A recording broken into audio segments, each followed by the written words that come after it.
भारत के लैंडर विक्रम से निकले रोवर प्रज्ञान ने आधी रात को चांद पर भारत और भारत की अंतरिक्ष एजेंसी इसरो के निशान अंकित कर दिए। इस ऐतिहासिक और वैज्ञानिक घटना के साथ चंद्रमा के दक्षिणी ध्रुव पर पहुंचने वाले पहले देश के तौर पर भारत की विख्यात पृथ्वी के इकलौते प्राकृतिक उपग्रह पर हमेशा हमेशा के लिए पड़ चुकी है।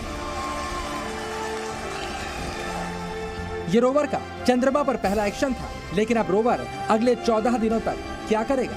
चांद में जिस जगह पर लैंडर उतरा उस जगह की खासियत क्या है? लैंडर से निकला रोवर प्रज्ञान जो जानकारियां इकट्ठी कर रहा है वो कब तक सामने आएंगी? एक एक करके हम आपके सारे सवालों के जवाब देंगे।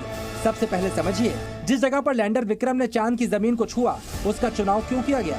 इसरो चीफ ने जी न्यूज को बताया कि रोवर प्रज्ञान की बैटरी चार्ज होने के लिए जिस धूप की सबसे ज्यादा जरूरत है वो इस इलाके में अगले 14 दिन तक प्रचुर मात्रा में मौजूद रहेगी। चंद्रयान 3 के लैंडर विक्रम की सफल लैंडिंग के 4 घंटे से ज्यादा वक्त तक रोवर प्रज्ञान को बाहर नहीं निकाला गया। इसकी भी खास वजह है।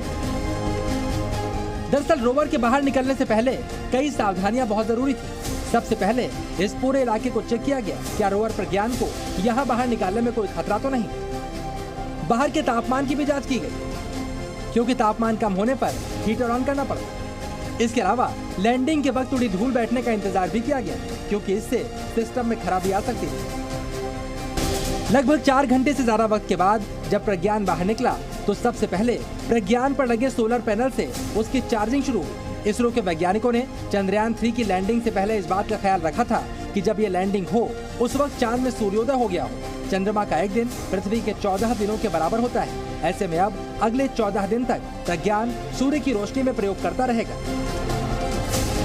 इसके बाद रात में इलाके का तापमान 250 डिग्री से नीचे तक चला जाता है। इस स्थिति में प्रज्ञान का काम करना मुश्किल होगा। अब सवाल उठता है, प्रज्ञान चंद्रमा पर क्या क्या करने वाला है? तो प्रज्ञान रोवर चंद्रमा की सतह की जांच करेगा, चांद पर पानी और खनिज की खोज करेगा, चंद्रमा पर मौजूद तत्वों के गुणों की पहचान करेगा। इसके अलावा प्रज्ञान रासायनिक तत्वों और सामग्रियों की पहचान भी करेगा।